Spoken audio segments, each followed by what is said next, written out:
Okay, everybody, welcome to the latest episode of All2ReelToo podcast.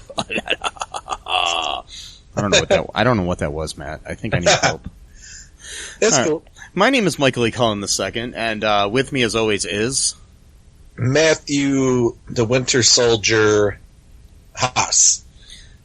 Does that make me the Falcon? Sure. Okay.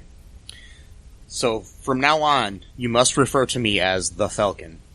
Mm-hmm. Nah, I'll stick with Mike. Okay, anyways, so, today on the show, we are covering, in this special bonus episode, the first episode of the Marvel Cinematic Universe Disney Plus television show, The Falcon and the Winter Soldier. The title of this episode is New World Order. Yes. Which is interesting. Yeah. Mm-hmm. A very interesting title for this episode.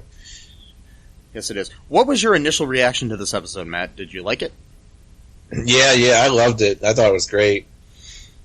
Me too. I think it was very well done. It had a nice balance of dramatic elements with action, and a lot of action, actually, but in a good way, not too much action. Because I personally hate things that are just like wall-to-wall action. Yeah. So, without any, character development or, good drama. Yeah, Marvel, productions are pretty good at that balancing act, of just not having just wall-to-wall action, like pretty much all the movies, they usually take about an hour to kind of really get into the, the action part of the story. Yeah. Oh, that's pretty good. This, what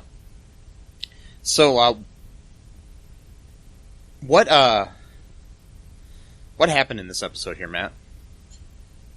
Oh boy, a lot.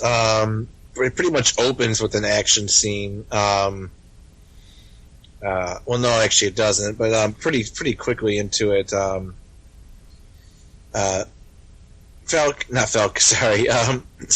I called him by his hero name. Yeah. Sam is, he's kind of replaying the end of Endgame when Steve is giving him, the shield, and Sam told him that it feels, like it belongs to someone else.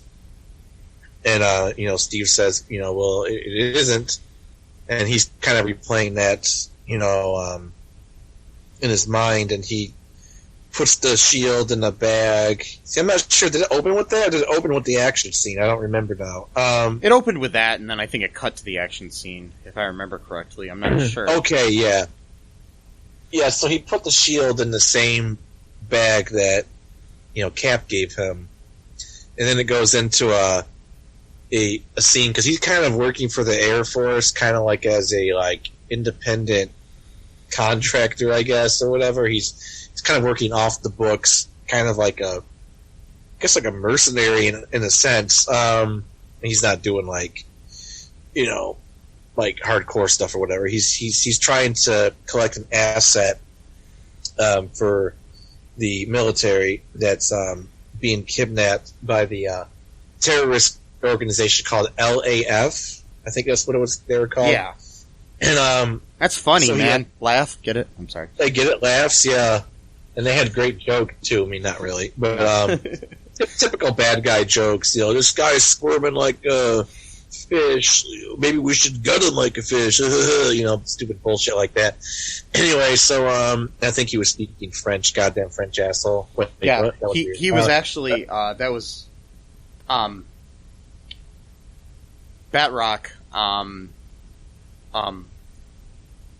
Jorge's Batrock, who is a character who actually he appears in The Winter Soldier as well. Oh, okay. Yeah, he's an Algerian mercenary and pirate, and he hijacks a SHIELD ship in that movie. Though Steve Rogers and Natasha Romanoff and a group of SHIELD agents rescue the hostages in that situation. So yeah, just a little background there. Yeah, that's pretty cool. So so they get into like a big fight. He doesn't rescue the asset because he's up against like 5 different people, and fire is shot. Gunfire is being shot all over the place, and accidentally kills the pilot. So the plane starts to kind of go down or whatever. The bad dudes have like these flying squirrel type of suits that help you glide. Not really fly, but they help you glide. And they're kind of like near like all these mountain kind of area or whatever, like lots of rocks and stuff like that. So really cool scene where Falcon is pretty much chasing these guys, and then some of the planes are like shooting missiles at them and stuff like that. Really cool. Kind of reminded me of Star Wars a little bit, actually. Yeah, it was very trench fighting sort of stuff, like in the first Star Wars, and then also like kind of like the pod racing and all that other stuff too. Yeah, that's what it reminded me a lot of that, and that went on for a good 5 minutes or so of just straight up action.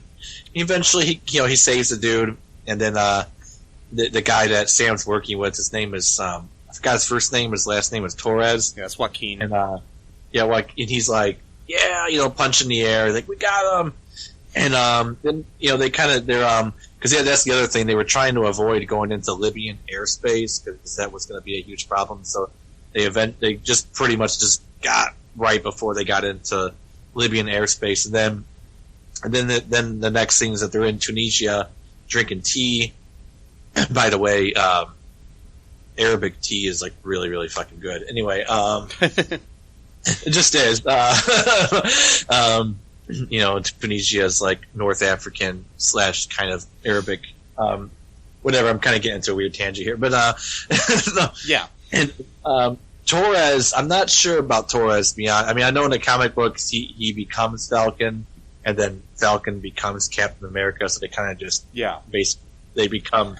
The thing is, like they might be subverting his character too, because I don't know if I trust him.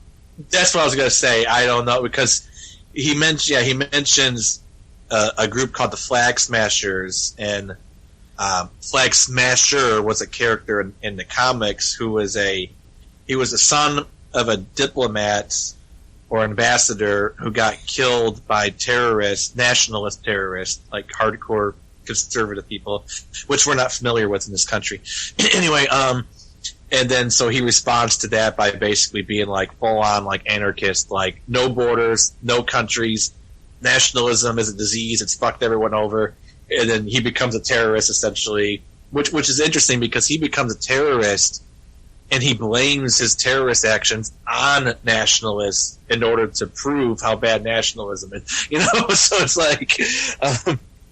It's interesting. It's interesting. A lot of the parallels to today's society that are in this episode too. I mean, with a lot of the plot points that we'll talk more about as we go on here. Yeah, but Torres does this line that really concerned me because he's describing what the Flag Smashers are to Sam, and he's like, they believe that things were better, during the blip, and half of humanity was gone because people kind of came together more, and they had each other's back, and then now things are kind of coming back to normal, because this takes place about 6 months after everybody returned, so things are starting to kind of go back to how they used to be, which is not always, a good thing. And he said, like, they believe in, like, no borders, no countries, no nations. And then he says, you could see how that would be appealing to some people. Just the way he said it was kind of, I don't know. Yeah, it's like his character. I mean, I think the actor is doing a really good job. It's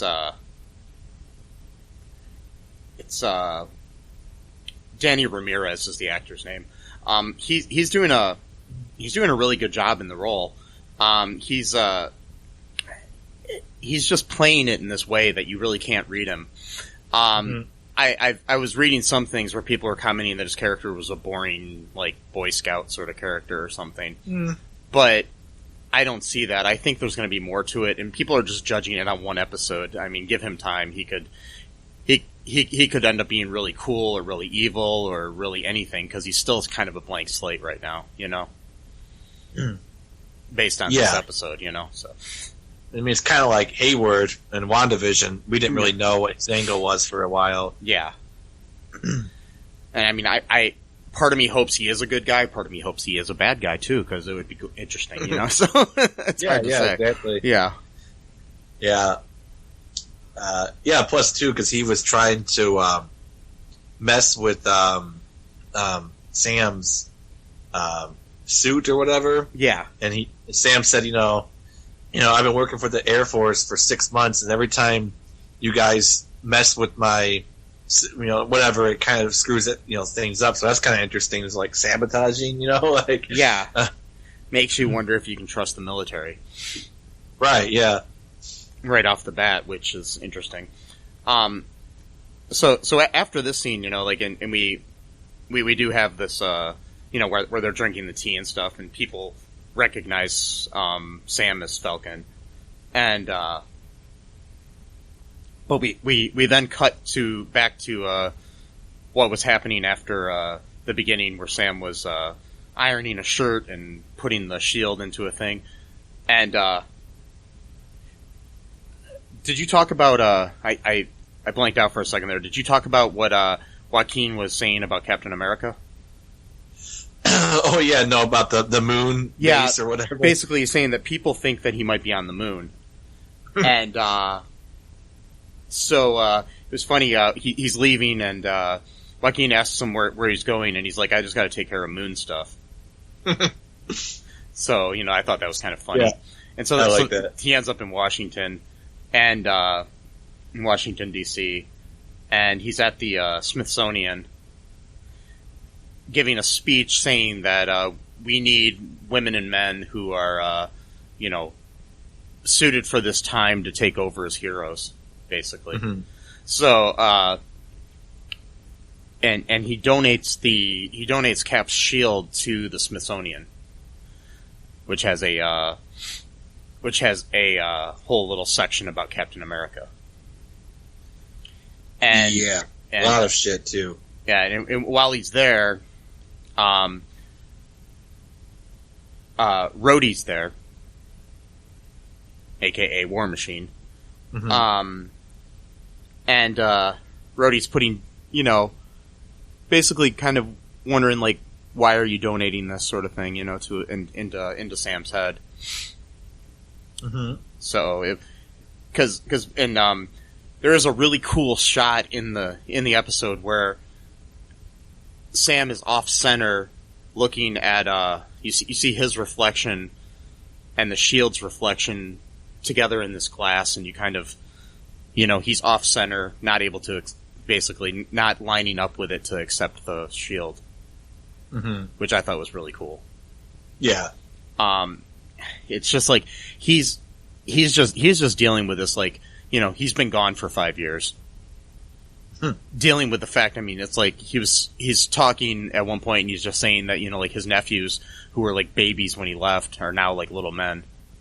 Yeah. So it's like hard to deal with the fact that your nephews are 5 years older. The world is 5 years older, and stuff like that. So Yeah, I mean, in a lot of ways, it's like coming out of a coma. You know, it's scary.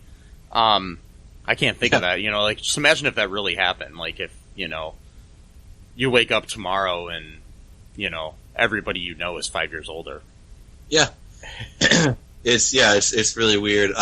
Like you don't age, so pretty much you're the same age you were 5 years ago or whatever. Mm-hmm. It's very, very interesting concept, and those kids looked way older than 5 years old to me, though. In my opinion. No, he was just saying they were babies, meaning they were young, and now they're older, basically. I got you. He wasn't being literal. No, he wasn't saying that they were like in diapers or something. But okay.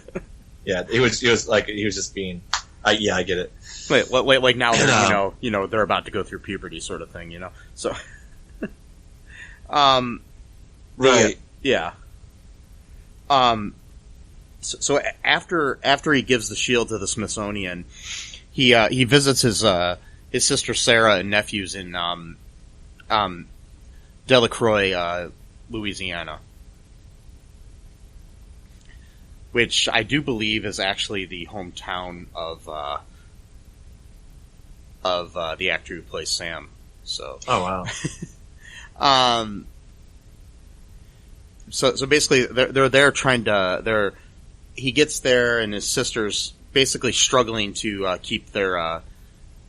They have a fishing business, and fishing and like catering business that they're trying to, keep together. He tries to get a loan from the bank, and there's this like real asshole banker there. Who just basically says, you haven't had any income for the last 5 years. Like, fuck you, I was dead for the last 5 years. Like, what the hell am I supposed to Yeah, I don't think there was like a Thanos retirement plan when you were snapped, Yeah. Not to mention, he starts asking questions about how did the Avengers get paid? He's like, did Stark pay you guys? Did this, did the government? Right. It's basically, we've kind of find out that the Avengers don't get paid.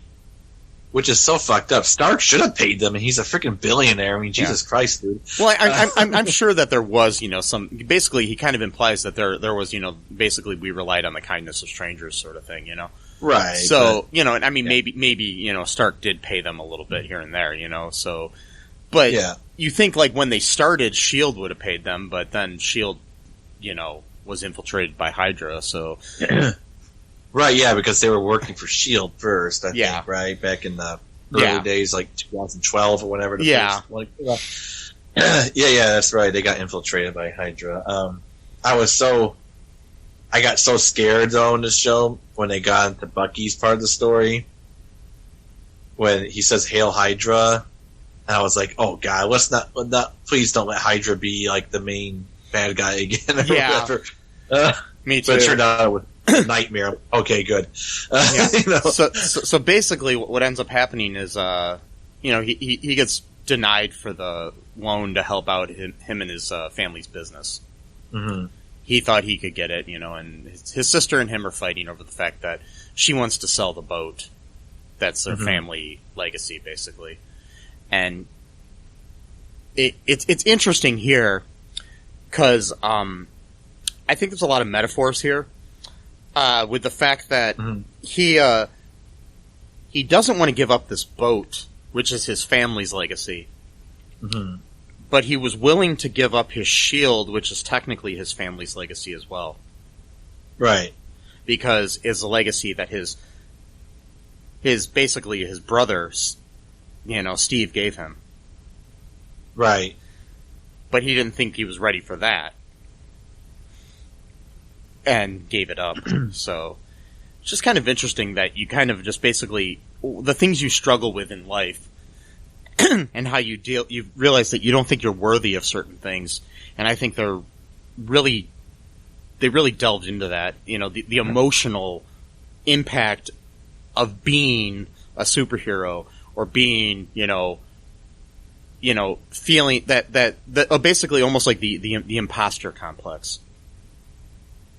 Where you basically, where somebody's like, I've heard it a lot of times when it comes to, like acting or other things too, like where, you're basically, you become a famous actor or something like that, and you still feel like you're waiting for somebody to find out that you really can't act. Yeah. So you got this imposter complex, but he's basically avoiding having that by not even taking up the mantle of Captain America that he should be doing. Yeah. And then he's focusing on, like the boat and shit like that as a way to kind of divert his attention, from being Captain America, essentially, or at least using the shield, taking up the mantle.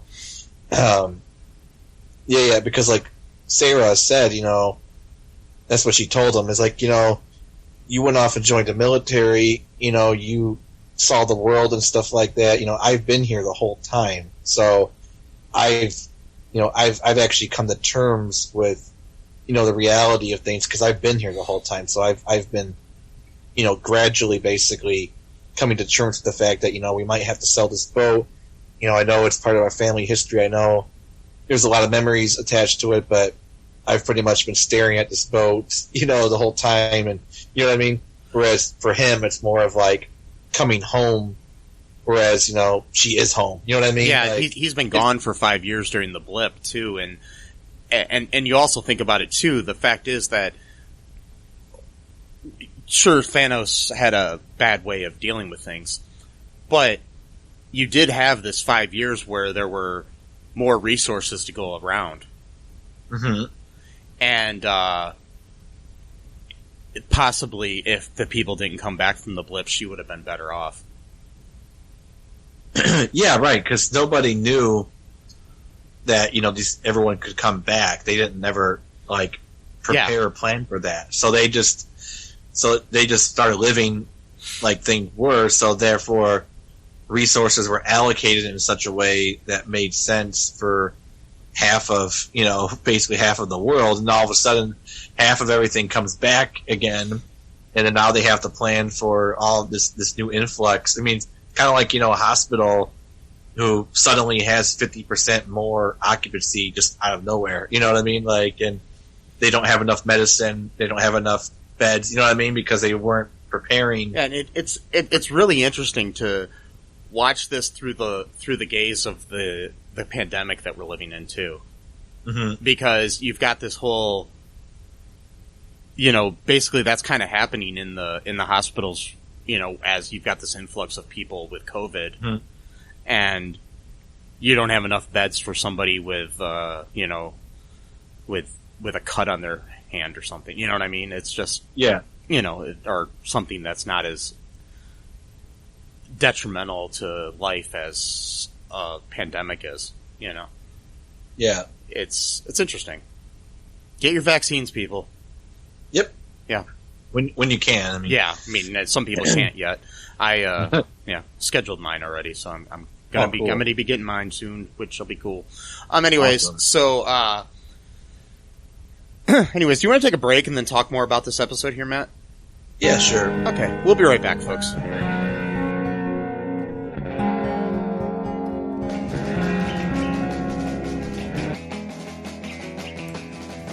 What is Gen X? What is the silent generation? What do generations have in common? Hi, I'm Trish the Dish from the Gen X Voice podcast, and I invite you to listen to conversations I have with folks from different generations, backgrounds, beliefs, and experiences in an attempt to see what connects rather than divides us. Even though Gen X has been called slackers, Karens, or not mentioned at all in some cases, we are the bridge generation, so I feel compelled to do my part to destroy ageism by bringing all these voices together. And, as a bonus, each guest gets to answer some 80s questions at the end of each show. So download and listen to Gen X Voice today on Apple, Spotify, Amazon, or wherever you listen to podcasts, and let's see how much we have in common after all.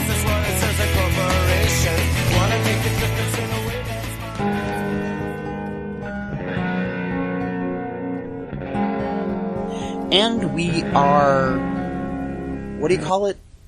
Back? Back? Yes. Yeah. Back. We're back, folks. Back. Why am I talking like that? Back in back. Oh no, your favorite band. Back in back. Yes.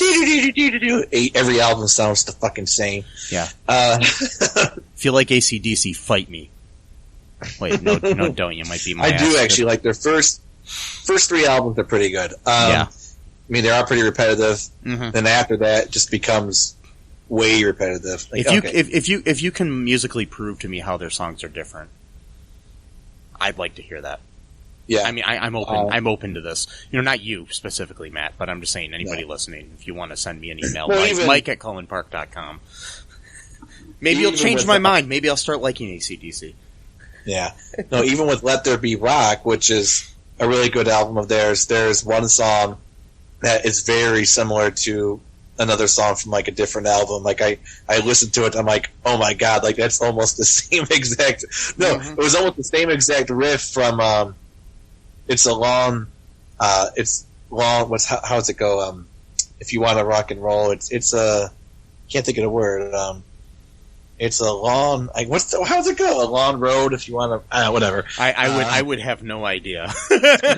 Yeah, I'm like blanking on the lyrics. Anyway, it was like almost the same exact riff, and I'm like, wait a minute, like you guys are just rearranging it a little bit here. Anyway, we're back. Yes. Yes. Anyways, back to the Falcon and the Winter Soldier. Basically, that was Sam's story that we just went through. So now James Bucky Barnes, we get to his story in this episode. Yeah. What's happening here with Bucky? What's happening here with Bucky is I just remembered the lyric. It's a long way to the top if you want to rock and roll, and that's what Bucky was listening to. So no, it wasn't. But just trying to find a way to connect it to the. So, our first intro to Bucky is there's like this conference going on, and this dude is like his friends or his colleagues want him to go out for a drink, and he's like, no, I gotta study for tomorrow's session, so he leaves to go to his hotel room, and then this guy just like bursts through the walls and starts grabbing people and killing them. He's got a mask on, because he's COVID, friendly or whatever, and he kills this dude. He says "Hail Hydra," and he chokes him to death. And then the dude who is going to study for tomorrow's session, he's trying to get into his door, but his hands are shaking because he's so scared, and he's like, pleading with the dude, like, please, I didn't see anything, I'm not going to tell anything. He kills him anyway. And it turns out the whole thing was a nightmare. Bucky was remembering what his life was as the Winter Soldier, because the really fucked up thing about Bucky is that even though he had no control over his actions, he remembers everything that he did. So that's gotta be interesting of a concept. And, that's just fucked up. I mean, it's like at least allow the person to forget what they did. I mean, like if you're gonna brainwash them or program them, rather, at least let them forget it. But Hydra's a pretty fucked up organization, so they kind of like the pain that they inflict on people, even their own assets. So yeah, and he's sleeping on the floor, which is interesting. Some blankets or pillow or whatever. This kind of goes back, I think, to a few people have said that in the Winter Soldier, there's an exchange between Cap and Sam, where Sam's talking about how when he was in Afghanistan, like in other places, he pretty much got used to sleeping like in really rough areas and stuff. So by the time he actually got home to sleep on a real bed, and Steve interjected and said it feels like you're sleeping on a marshmallow. It just doesn't feel right to be comfortable. And so it's like either Bucky's like maybe punishing himself by like just really living rough life, or he just doesn't want to sleep in the bed because it's too comfortable to get up. Kind of like if you're basically it's like you always feel like you're on the run. You want to get up as soon as you can, type of thing, you know. Yeah. So if you're on the floor, you can pretty much just get up and run. But if you're in a bed, it's a little bit harder. I don't know. And he's got the TV on, which is interesting. I think they were showing a soccer game. I'm not sure if that's relevant to anything, but it's Mephisto. Yeah, everything's Mephisto. No, wait, no. And then we learn that he's got to be in therapy as terms for his pardon. He's got to do therapy, and interesting enough, because we might air this at a different time, but just before we recorded this, we recorded a League of Their Own TV show, and the dude who played the coach in that played the husband of the actress who's the therapist in Freaks and Geeks. So that's interesting. That's yeah, that is funny. Yeah, anyway, so she's Bucky hates the fact that she writes shit down when he refuses to talk to her. It just probably because of that notebook in I forgot what Civil War I think it was. Yeah, I think he doesn't like when people write shit about him because he's probably got that like PTSD.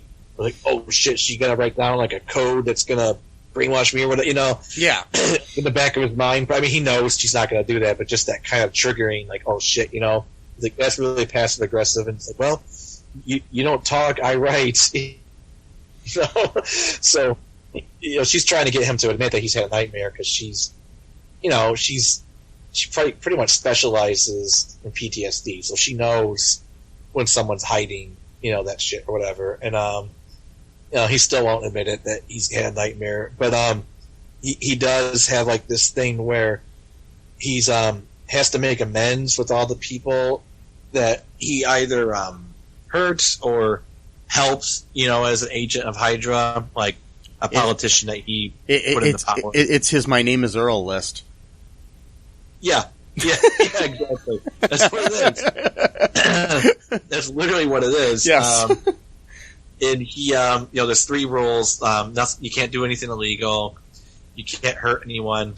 Which, he's like, well, if that's a big rule, why shouldn't that be number 1? Don't hurt anyone.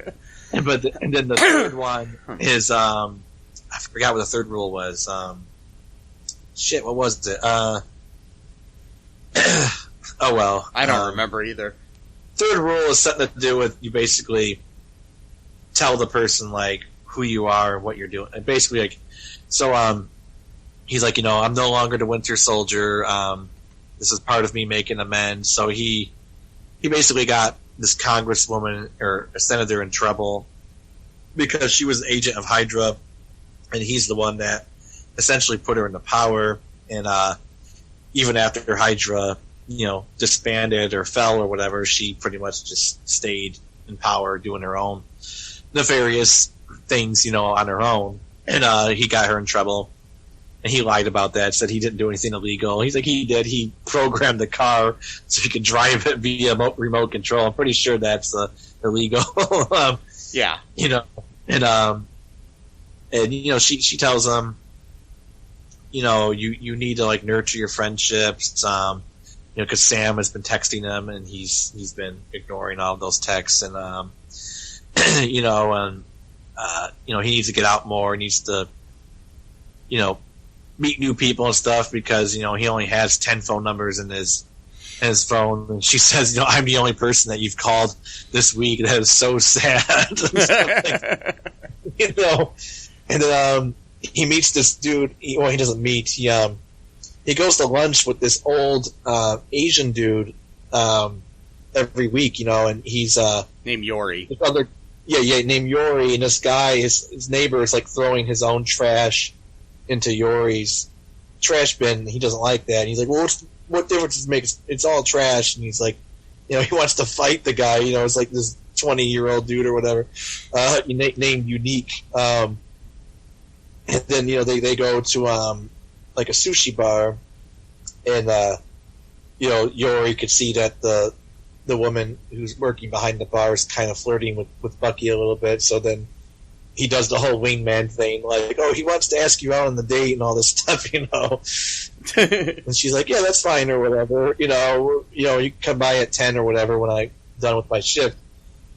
So he was like, being the sweet old man, wingman, it's like, candy to these women or whatever. I don't know. And, and then, he goes on the date or whatever. And,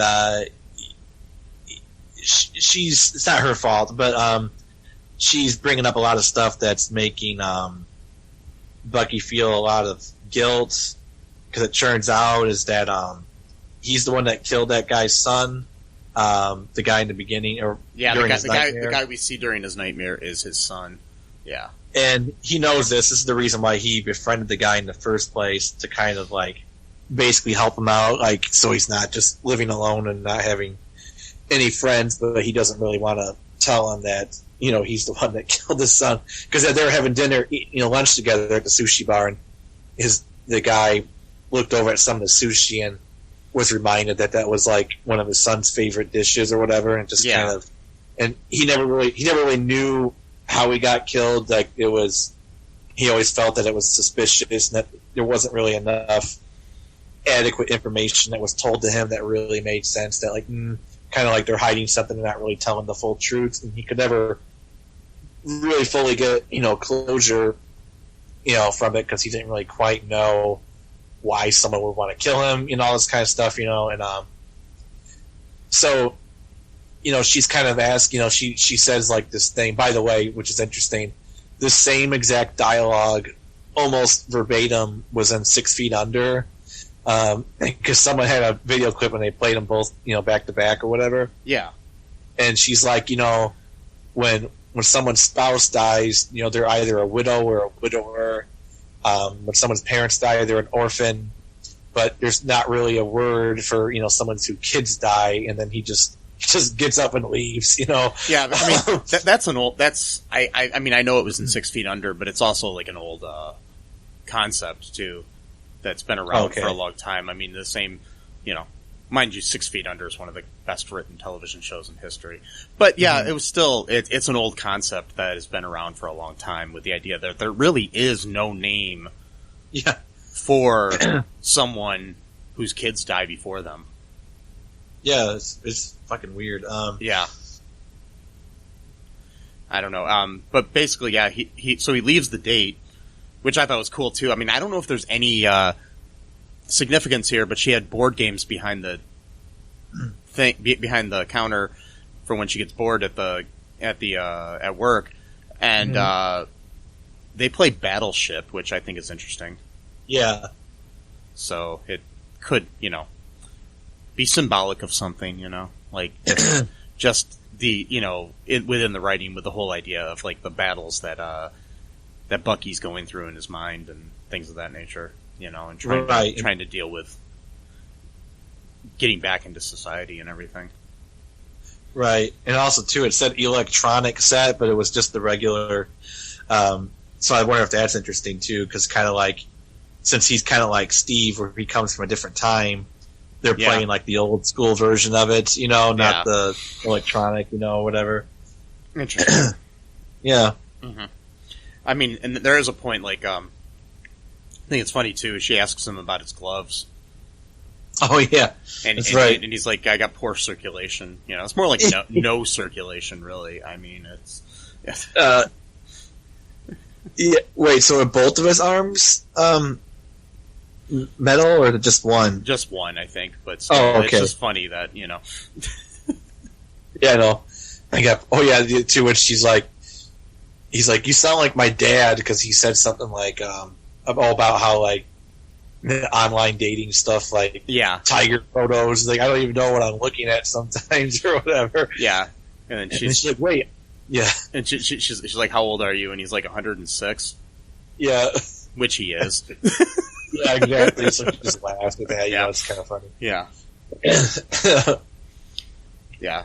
That actress was really cool too. I like I hope we see more of her in the series.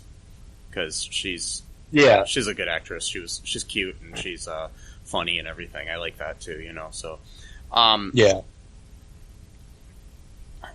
So what else happens here? What else we got going on? Well, he goes back to Yori's apartment, and like it looks like he's about to tell him, but then he sees that, like, he's, the guy's got, like, a shrine to his son with, like, incense burning and shit, and he just says, like, oh, I forgot to pay you for lunch, or whatever. And then, like, the guy could see that, Yori could see that he's looking over at because he kind of looks back at the shrine, and he's like, why is he looking at that, type of thing. So I'm thinking that eventually it's going to come out. Either he's going to tell him, or Yori's going to find out some other way, probably from, like, a nefarious organization to try to... Hopefully, I really hope that Bucky tells him. I don't... Yeah.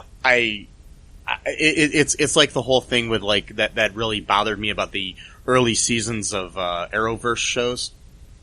Yeah. Where it would be like the boyfriend or girlfriend of the superhero or whatever didn't know that the superhero was a superhero, or the best friend or the mom or the dad or whoever, didn't know, and then they found out some other way, and it was like, oh no, why didn't you tell me, You betrayed me. Why didn't you tell me that you were the Arrow or the Flash or the whatever the fuck you are, it's just like... Yeah.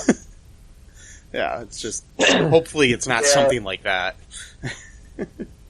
Yeah, I'm trying to figure out what else. I think there was something else going on with Sam.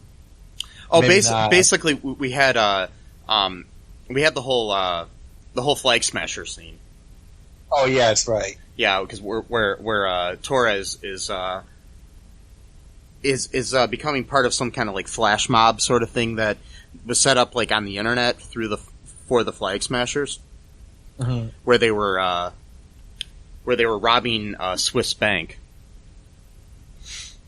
And while he was there, he ends up filming the thing, but he gets beaten up by this like really, really strong, almost super soldier type guy, who is one of the Flag Smashers, which Joaquin was posing as well, one of the Flag Smashers. But then he tried to arrest this guy, and the guy like kicks him really hard to the ground. And so then he basically calls up Sam and lets him know what's going on, and Sam is like not sure how to feel about this, And then we have a big reveal at the end of the episode.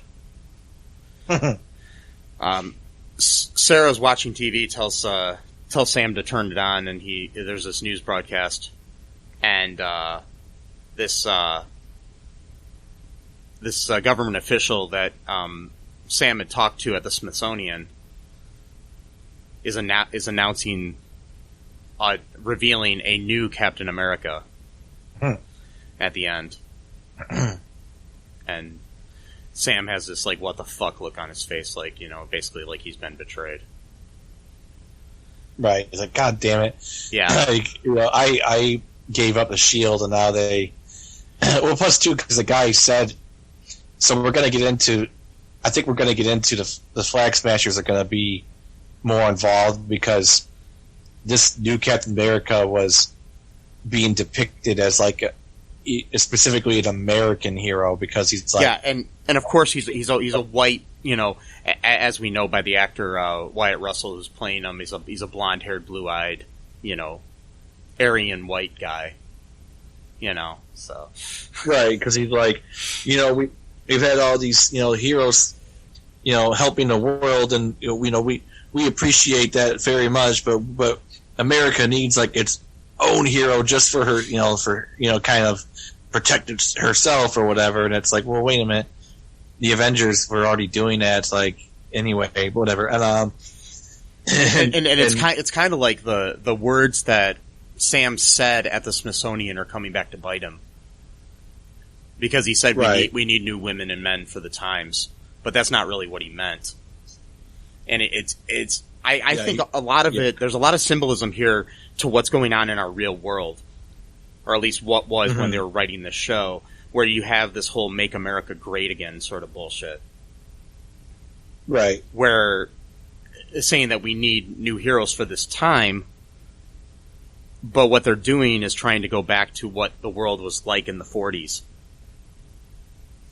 Right. Yeah. Exactly. Yeah. With your stereotypical white dude protecting the country sort of bullshit, you know?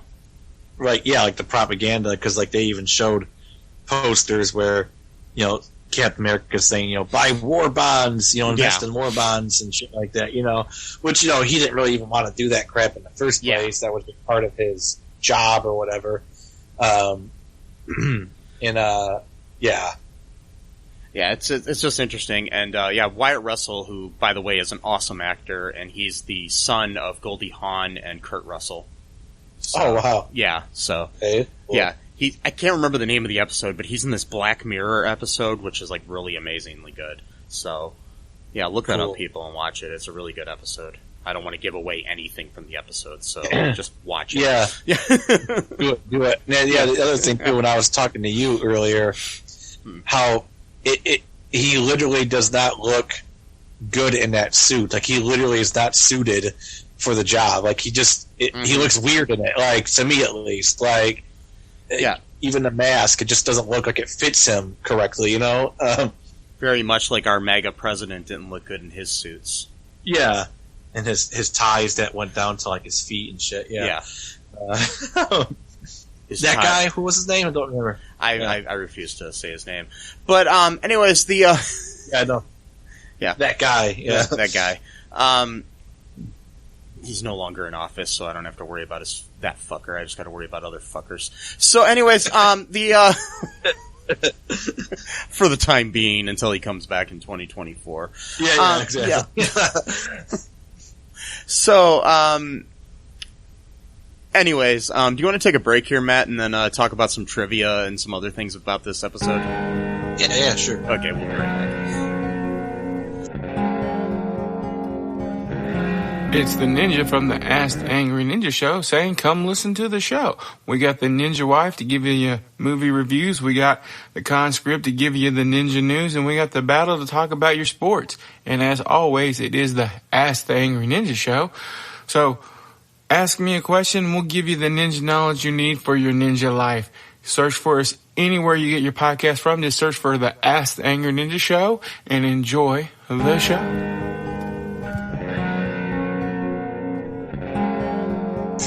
And we are back. I guess. My name is Mike again, still. This is Matt with me, in case you forgot. Yeah, Matt.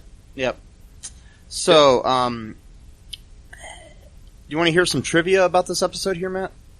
Yes. Okay, this is some trivia according to the Internet Movie Database. Or database, or imdb.com. Okay. Sam tells the banker there isn't and never was a stipend for the members of the Avengers. Mm-hmm. In the Avengers number 215 comic book, it established, as of 1981, that each Avenger is provided a payment of $1,000 per week.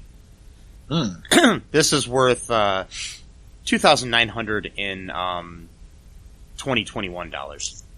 Mm. So they were paid pretty well in the comic books.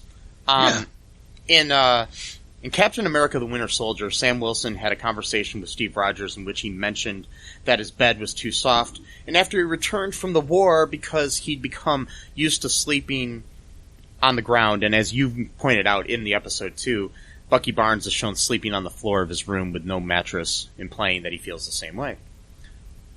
Good catch there, Matthew. Horace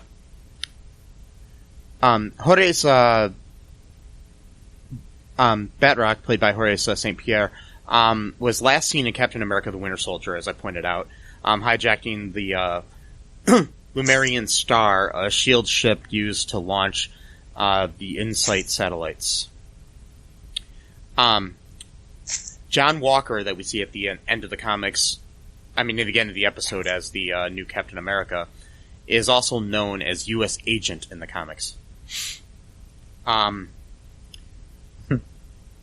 When Sam is walking around the Captain America Memorial, Victoria Alonso appears on a list of people that vanished in the blip. Victoria is one of the main producers of the MCU. The first appearance of John Walker as Captain America in the MCU. In the comics, John Walker was first a supervillain known as Super Patriot. but eventually takes the mantle of Captain America when Steve Rogers decides to step down. Later on, Rogers returns as Cap, and Walker assumes himself the persona of U.S. agent, continuing as such to currently. So, yeah.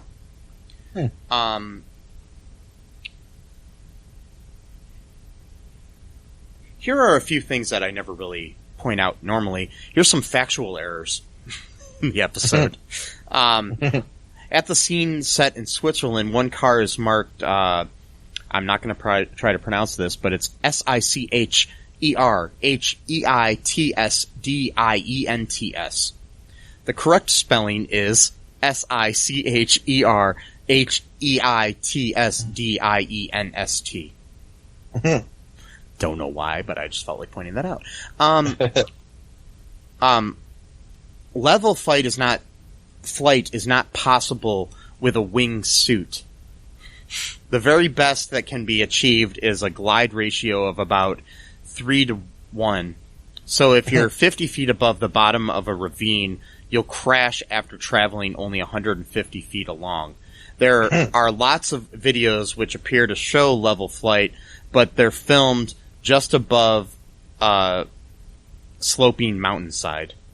And even if level flight was possible, you can't just fly alongside a helicopter and float into it due to the enormous downdraft produced by the rotor blades. So, yeah, that's some little factual errors in the episode. But that's okay, because we can suspend disbelief on those things, because this is a world where there's a fucking Hulk. Yep. Just saying. And, the Captain Marvel, who's all-powerful, and, yeah, a witch who can, completely bend reality to her will, and, a lot of things. Yeah, yeah. So, let's speculate here a little bit, Matt. Where do you think that this show's going? Like, what do you think's going to be happening? I think that part of the story is going to be Flag Smashers and versus the new Captain America, who's going to be pretty much a nationalist, and they're going to be provoking each other probably, and Sam's probably going to be caught in the middle, trying to protect people who are going to basically be like collateral damage between the fight between nationalists and pretty much, I guess, internationalists. I don't know what you would call them. Globalists. Globalists, yeah. Alex Jones, the globalist. Well, it's become a bad word, but globalist isn't actually a bad word, so it actually would be the description. Yeah. Yeah, it literally does fit your description. Plus, too, the name of the episode was New World Order. Yeah. And that's one of the biggest conspiracy theories, that the New World Order is that they're trying to abolish nations and pretty much just have like a one world government. So the Flag Smashers are probably going to be seen as like those people or whatever. Plus, this was supposed to be the first television series to premiere. It was actually supposed to premiere before WandaVision. Yeah. So this would have been like the New World Order, like the beginning of the new MCU. Right. Okay. Yeah. Yeah. So it has various meanings, in my opinion. Mm-hmm. Plus, they're all wearing costumes like the wrestlers in the New World Order of the WWE. Wait. What? I'm just joking. So I think Sam is going to either somehow get the shield, or someone speculated too. I don't know what person it was, but that maybe it's not even the original shield. That maybe when Steve went back in time, it could have been a whole different timeline. Because like when the Ancient One was talking to what's his name? Hulk, whatever his real name is. I can't think of his name. Bruce Banner. Yeah, Bruce Banner. And she talked about how, she didn't want to give up the time stone, because when you take any of the stones out and you try to fuck with time, you actually create a whole different timeline. So maybe Steve, living his life in the 40s, created like its own sort of like alternate timeline, but it didn't affect everyone else's. I don't know. So maybe, I mean, the thing is, like he had different shields throughout the series as well, though, too. So okay, yeah, I mean, because like Tony upgraded it several times, and or fixed it, different times and stuff, and it could be that Thanos pretty much broke it, and it could be the same shield, just with some alterations on it. Yeah, like repaired and shit. Yeah. So it's hard to say. Yeah. But I do find this so far, a lot of the allegories in the show to our modern society very interesting, which I love about like comic books and sci-fi, where you can basically kind of point shit out. And I'm sure there's a lot of people that are going to totally miss these points and then continue to live oblivious in the world to what the actual issues about racism and of course, and just different isms in the world, so. Yeah, the anti-SJWs, I don't want my comics to be political, man. They've always been political, you fucking idiots. Yeah. Like, it's like... The people who are like, I don't watch Supergirl anymore because it's all about girl power. Her name is Supergirl, you fucking dumbass. Okay. You know what gets me about that shit? So, again, like, we've talked about this many times on our podcast, but it still gets to me, is that, like, girls and women throughout this whole time have had no problem identifying with male superhero characters. Black people have had no problem identifying with white and or male superheroes. So the idea that like, oh, there's a woman superhero or there's a black, I can't identify with them. Well, wait, they've been able to identify with these people despite them not being male or them not being white, and they still identified with their attributes, like who they are. Like that's more important than being female or black or whatever. But it's nice every once in a while to have someone who actually represents you. Oh my God, God forbid. And it's not like the fact that you're okay. The thing is, inclusion does not mean exclusion. Right. And that's the problem people have. They seem to think in the world that anytime we include something, that we're excluding you. And we're not. Yeah. Just because gay people have the right to get married doesn't mean you don't as well. Yeah. It does. Yeah. And it doesn't diminish the sanctity of marriage, or it doesn't, just because women were given the right to vote doesn't mean that white Anglo-Saxon males don't have the right to vote as well. It's right. It just means that, it's going to be harder for us to win elections.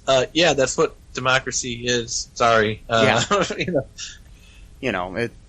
But it'll be interesting to see how they deal with all of these modern issues through the lens of a superhero story. And it'll also be interesting. I really hope that by the end of this, Sam comes to grips with who he is and realizes that he should be the new Captain America. Yeah. Yeah. So, which I think that's how it's going to end, Yeah.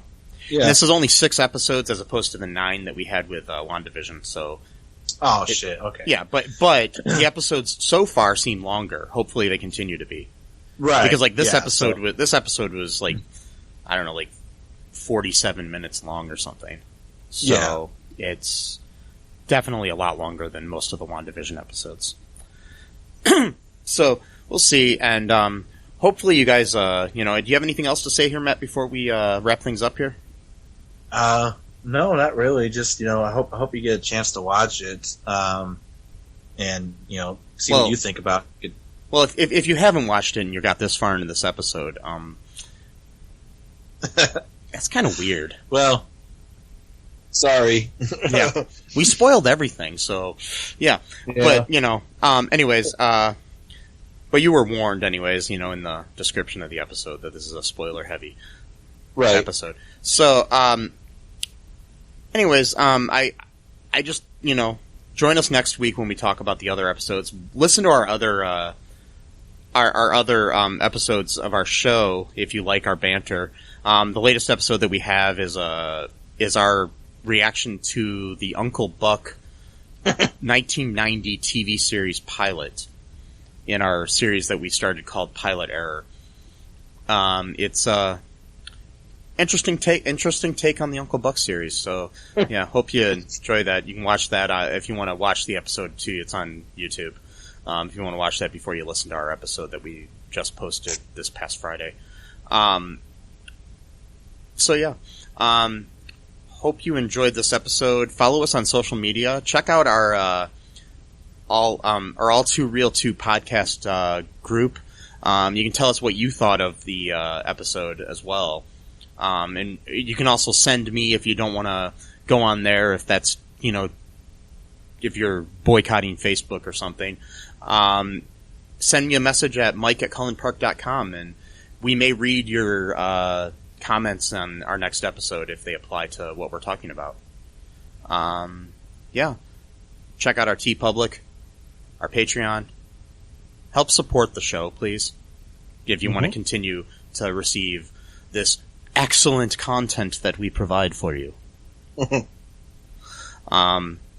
But yeah, until next time, bye-bye.